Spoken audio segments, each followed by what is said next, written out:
Min azimi fadliha kasratu asma'iha wa fadail ukhra. Ini cerita dramatisnya surat Al-Fatihah. Qala Abu Hurairah radhiyallahu anhu inna iblisa ranna khina unzilat Al-Fatihah. Jadi iblis itu begitu kesakitan. Ini kitab Abwaabul Farad karangannya Sayyid Muhammad Alawi, juga kutipan dari beberapa kitab. Yang jelas beliau sendiri juga ngutip dari beberapa riwayat di beberapa hadis. Halaman 123. Ketika Fatihah turun itu iblis kesakitan. Kayak orang sakit gigi lah, tersiksa sisanya karena turunnya surat apa? Al-Fatihah. Artinya kalau Anda baca Fatihah dijiwai, maka Anda melemahkan setan, melemahkan iblis. Wa qala Mujahid, khina unzilat Fatihatul kitab ronna fastama indahu asyayatin. Jadi ketika Fatihah itu turun, iblis itu terkapar lah kira-kira. Sampai dijenguk banyak setan.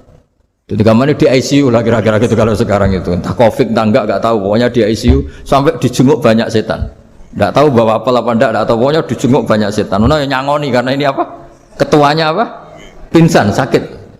Di iblis itu sakit sampai dijenguk anak buahnya setan-setan. Ya semoga kalian semua tidak kenal setan. Kalau kenal berarti teman apa? Wa qalu misla dzalik wa qala lahum laisa mimma taquluna syai'un walakin unzilat suratun laisa ajru qailiha illa an harramahu alaihi nar jahannam. Saya ini bukan sakit fisik kata iblis. Kamu tidak usah jenguk saya, datangkan dokter terbaik, tidak usah. Saya ini tidak sakit fisik.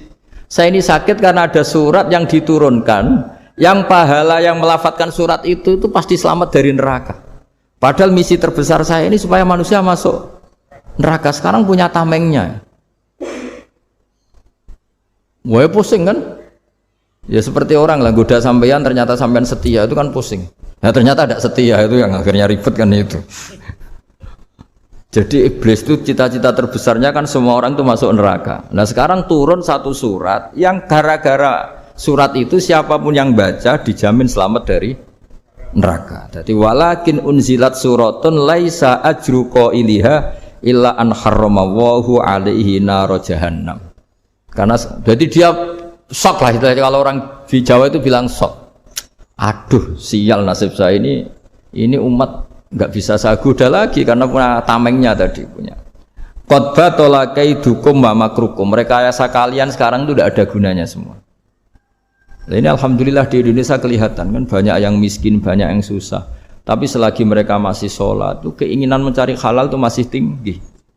Kayak apa kita di tengah kota, jauh dari anak istri, jauh dari tetangga. Biasanya kalau orang jauh dari anak istri, tetangga kan sakar PD. Tapi yang soleh masih banyak, sudah jauh dari keluarga tetap lurus. Loh kalau yang dekat lurus kan wajar, konangan wong akeh kan. Ini sudah jauh masih lurus. Nah ini nggak lepas dari barokahnya surat apa? Surat Fatihah tadi. Jadi karena ada surat yang menjamin pelafalnya atau qailiha terbebas dari api neraka. Wa qalat as-sayatinu lahu is ayusai'an ta'muruna ya maulana. Faqala lahum idhabu wajtahidu hatta tukhfilu qulubahum hatta la yaqulu hadhihi surah. Lalu kita gimana? Jari para setan itu. Lalu kita gimana? Terus kata iblis, sudah bikin mereka lupa sehingga tidak baca lagi. Selagi masih baca kita pasti keok. Jadi kalau sampean sudah jarang baca Fatihah itu berarti sudah bagian dari kemenangan apa? Iblis. Jadi kalau sampean sudah jarang baca Fatihah itu berarti bagian dari kekalahan Anda, kemenangan iblis. Nah, ketika Fatihah itu sebegitu keramatnya, sebegitu topnya, itu setan rapat, singkat cerita itu yang tadi dipimpin oleh iblis yang sedang terkapar apa? Terus tali obatnya nggak ada, cuma dia shock karena ada surat yang turun yang melafadzkan itu pasti selamat dari apa? Neraka. Nah ini gimana saran Anda? Terus sarannya adalah bikin orang-orang itu lupa, tidak baca Fatihah. Nah ini rapatnya iblis. Idhabu wajtahidu hatta tukhfilu qulubahum hatta la yaqulu hadhihi surah. Kala yuksiru qira'ataha wa la yakunu lahum ajrun wa thawabun bal yakunu lahum adzabun wa iqabun. Jadi saya mohon selama ini Anda sudah baca, tapi mungkin hanya rutin saja. Napa rutin saja? Tapi barokahnya ngaji ini kamu punya kekuatan atau punya semangat membaca karena ini surat yang luar biasa. Ibarat gini, kalau sampean tanya, saya juga sering mikir. Masa Gus hanya surat kok punya kekuatan seperti itu? Di dunia ini kata Allah mulai Nabi Adam sampai kiamat nggak ada yang bisa menandingi kekuatan kalimah. Kalimah itu kata-kata. Nggak ada yang bisa menandingi kata-kata. Misalnya Anda nge-Grab berangkat istri cuek, berangkat cuek. Itu beda dengan ketika meskipun satu kalimat. Wes Pak, muga-muga dilindungi pangeran, mugi-mugi jenengan selamat. Itu menjadi teduh dan semangatnya luar biasa karena kayak mendapat support. Jadi kira-kira kalimat itu hubungannya kita dengan Allah Fatihah itu seperti itu. Kamu melafadzkan satu kata-kata yang dibenarkan langit bumi, dibenarkan aras, dibenarkan malaikat, dibenarkan semua penghuni di dunia ini. Sehingga itu efeknya luar biasa. Itu seperti gini ya, kamu cerai sama istri, terus nikah lagi katut babon. 10 tahun anak kamu dididik, ibunya benci kamu. Dan memang Anda layak dibenci. Duwidek. Dan sampai nggak pernah manggil kamu Pak. Suatu saat kamu tentu rindu kan ingin dipanggil bapak oleh anak kamu. Suatu saat anak ini manggil kamu Pak E. Wah itu senengnya bukan main. Hanya sebuah kata-kata. Makanya kadang-kadang orang itu tanya sama kiai, ijazah lafadz ini gunanya apa sih? Itu ijazah-ijazah itu untaian kata-kata. Yang kata-kata ini dibenarkan langit dan bumi dan aras dan para malaikat sehingga efeknya itu luar. Nah ibarat seperti itulah, kamu melafadzkan Fatihah itu melafadzkan kata-kata yang dibenarkan Allah dan Rasul dan semua malaikat, semua penghuni langit. Maka ini efeknya pasti luar. Nah di sini lah orang-orang dulu itu tahu keramatnya itu sehingga ketika melawan Belanda, melawan Jepang dulu itu kalimat-kalimat itu menjadi mantra yang luar biasa. Doa lah, doa yang luar biasa. Tapi di era modern karena orang sudah tidak ngerti itu, dianggap itu mantra, jimat, khurafat, bid'ah, waduh ribet meneh. Sebetulnya tidak seperti itu. Memang kata-kata ini kekuatannya luar biasa. Sama kesakitan hati kamu juga karena itu. Ngojek wangilan ya. Lha Pak di bojo kok kowe gagah tok kere. Wah, iku seling terus mesti. Padahal kalimat itu kan tidak melukai secara fisik, tapi apa kerjanya sesuk saras-sarasen. Karena terus dengan pengadilan seperti itu kan ngapain kerja demi perempuan yang seperti ini. Lagi-lagi kata-kata ini luar. Nah bayangkan kalau kata-kata itu adalah kalimat yang diajarkan Allah lewat Rasulnya, lewat malaikat Jibril. Kayak apa kekuatannya? Nah kira-kira Fatihah itu gitu. Kalimat yang baik, kalimatan thayyibah diajarkan oleh Allah dan Rasul. Kayak apa kira-kira kekuatannya? Pasti luar biasa. Wong support yang dikatakan istri kita, anak kita aja luar biasa. Apalagi ini support yang diajarkan Allah dan Rasul. Ya makanya saya mohon kalau baca Fatihah, baca kalimat-kalimat thayyibah ketika sholat itu dijiwai. Ya misalnya Rabbana lakal hamdu mil'us samawati wa mil'ul ardi wa mil'u ma syi'ta min syai'im. Engkau zat yang layak dipuji dan pujian ini memenuhi langit dan bumi. Karena kita tahu nggak ada sejengkal di alam raya ini kecuali di situ ada rahmat Allah. Misalnya kamu bisa lewat sampai rumah saya, kamu mungkin anggap biasa saja. Coba kalau ngalami likuifaksi, tahu-tahu bumi ini ambles, bisa ngelewati yang likuifaksi itu luar.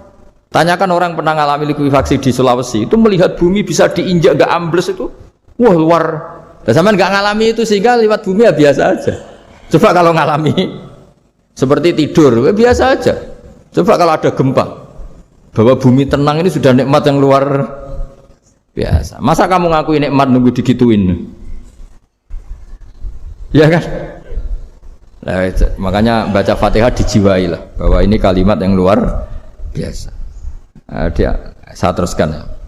Warwa Muslimun fi sahihihi an Ibnu Abbas radhiyallahu anhuma annahu qala bainama Jibril alaihi salam qaidun dan Nabi sami'a naqidan min fawqih fa fa'ara saufa qala hadza babun minas sama futihal yawma lam yuftah qaddu ilal yaum fa nazala minhu malakun fa qala hadza malakun nazala ilal ardi walam yanzil qattu illal yauma fasallim wa qala absyir binuraini qad uti tahuma lam yu'tahuma nabiyyun qablak Fatihatul kitab wa khawatimu suratil baqarah. Jadi suatu saat Jibril ini jagongan kira-kira gitu sama Rasulullah. Tahu-tahu langit itu gemuruh. Langit gemuruh kata Jibril terus semuanya ngangkat kepala ke langit. Ini pintu langit baru ini dibuka yang sebelumnya tidak pernah dibuka seperti ini.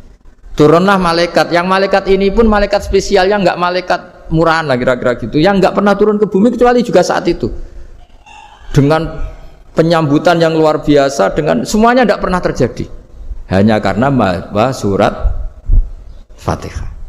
Jadi ini surat yang luar biasa, pengawalannya lewat malaikat yang spesial, nggak pernah turun di bumi kecuali saat itu, penyambutannya juga nggak pernah seperti itu, baru seperti itu. Jadi semuanya itu spesial. Nah, kenapa ini spesial? Karena di situ ada isi puja-puji kepada Allah Subhanahu wa ta'ala. Ada ikrar kita, alhamdulillah rabbil alamin, ar-rahmanir rahim.